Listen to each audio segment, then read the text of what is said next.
हर सप्ताह एक नई यूनिवर्सिटी बन रही है। भारत में हर तीसरे दिन एक अटल टिंकरिंग लैब खोली जा रही है। मोदी जी ने कहा आदिवासी भारत की आत्मा है, पर अगर आदिवासी भारत की आत्मा है तो आत्मा इतनी घायल क्यों है?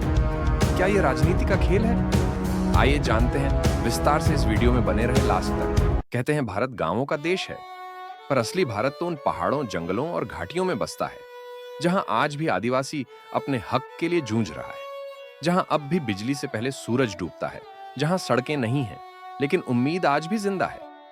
सवाल यह है, जो लोग इस धरती के पहले निवासी थे, जो इस देश की मिट्टी, जंगल, नदी और पहाड़ के असली रखवाले हैं, आज वही लोग सबसे पीछे क्यों हैं? क्यों आज भी उनका बच्चा बिना जूते स्कूल जाता है? क्यों उनकी मां जंगल से लकड़ी ढोकर घर चलाती है? क्यों उनका नौजवान शहरों में मजदूर बनकर जीता है, जबकि उसकी ही जमीन पर अरबों का खनन चल रहा है? आखिर ऐसा क्या हुआ कि जो लोग धरती के राजा थे, वो आज गरीबी के आंकड़े बन गए? सरकारें आईं, वादे हुए, मोदी जी ने कहा आदिवासी भारत की आत्मा है। पर अगर आदिवासी भारत की आत्मा है तो आत्मा इतनी घायल क्यों है? क्या यह राजनीति का खेल है? क्या यह व्यवस्था की नाकामी है? या यह सदियों पुराना शोषण है जिसे आज तक किसी ने खत्म करने की हिम्मत नहीं की? आज हम बात करेंगे उस सच्चाई की जिसे सत्ता छिपाना चाहती है, जिसे मीडिया नहीं दिखाता और जिसे इतिहास ने मिटाने की कोशिश की। आदिवासी भारत की, दबे हुए समाज की और उन आवाजों की जिन्हें सदियों से खामोश रखा गया है। क्यों हर मामले में आदिवासी पीछे हैं? सच्चाई जो किसी ने नहीं बताई। भारत की पहचान विविधता से है। धर्म, भाषा, संस्कृति और समुदायों से बनी यह भूमि सबका भारत कहलाती है। लेकिन जब विकास की बात आती है तो सबसे पहले पीछे छूटे दिखते हैं आदिवासी समाज। ये वही लोग हैं जिन्होंने जंगलों की रक्षा की, नदियों को बचाया और भूमि को उपजाऊ रखा। फिर भी आज उनकी हालत सबसे दयनीय है।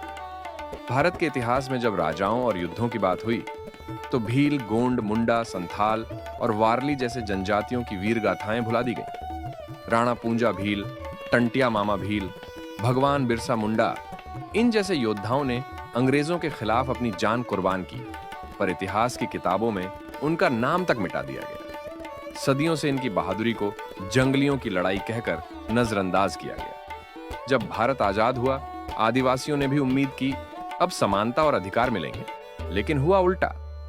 सरकारों ने आयोग, योजनाएं और कानून बनाए, पर जमीनी हकीकत वही रही।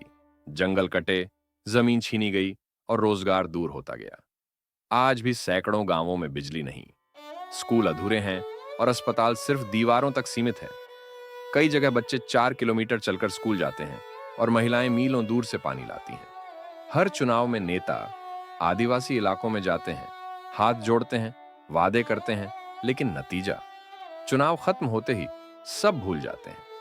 आदिवासी समाज को सिर्फ वोट बैंक की तरह इस्तेमाल किया गया। नीतियां बनी, लेकिन फैसले शहरों में बैठे उन अफसरों ने किए जिन्हें आदिवासी गांव की मिट्टी तक की गंध नहीं मालूम।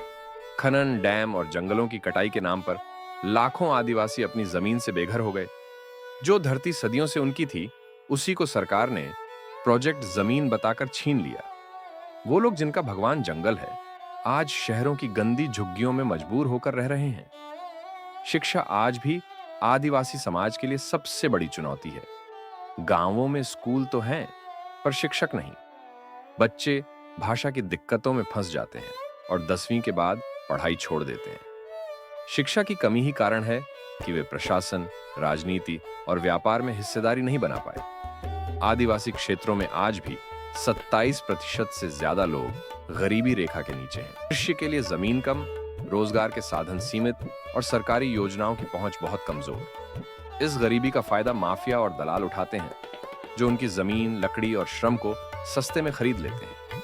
टीवी चैनलों पर बड़ी बड़ी बहसें होती हैं, पर किसी ने कभी पूछा एक आदिवासी बच्चे के सपने क्या हैं? मीडिया शहरों में फंसा है और जंगल की सच्चाई दबा दी जाती है। जो भी अपनी आवाज उठाता है उसे नक्सली या अराजक कहकर चुप करा दिया जाता है। मोदी सरकार ने वन धन योजना, आदिवासी गौरव दिवस और एकलव्य विद्यालय जैसे कदम उठाए, पर असली सवाल यह है, क्या इन योजनाओं का असर गांव तक पहुंचा? कागजों में काम बहुत दिखता है, पर जमीनी सच्चाई अब भी अधूरी है। जब तक गांव के युवा को रोजगार नहीं मिलेगा, तब तक विकास सिर्फ नारे बनकर रह जाएगा। आदिवासी समाज को आगे लाने के लिए सिर्फ योजना नहीं, सशक्तिकरण चाहिए। एक स्थानीय शासन को अधिकार मिले, 2 शिक्षा में स्थानीय भाषा और संस्कृति जोड़ी जाए, 3 जंगल और जमीन पर असली हका लौटाया जाए, 4 महिलाओं को रोजगार और सुरक्षा मिले, 5 और सबसे जरूरी, उनकी आवाज को सुना जाए। आदिवासी समाज भारत की आत्मा है। अगर आत्मा घायल है तो शरीर मजबूत कैसे रहेगा? जब तक यह समाज बराबरी से नहीं उठेगा, भारत का विकास अधूरा रहेगा। अब वक्त आ गया है कि सत्ता, समाज और मीडिया तीनों मिलकर यह स्वीकार करें कि आदिवासी पीछे नहीं बल्कि नींव है, जिन पर यह देश खड़ा है।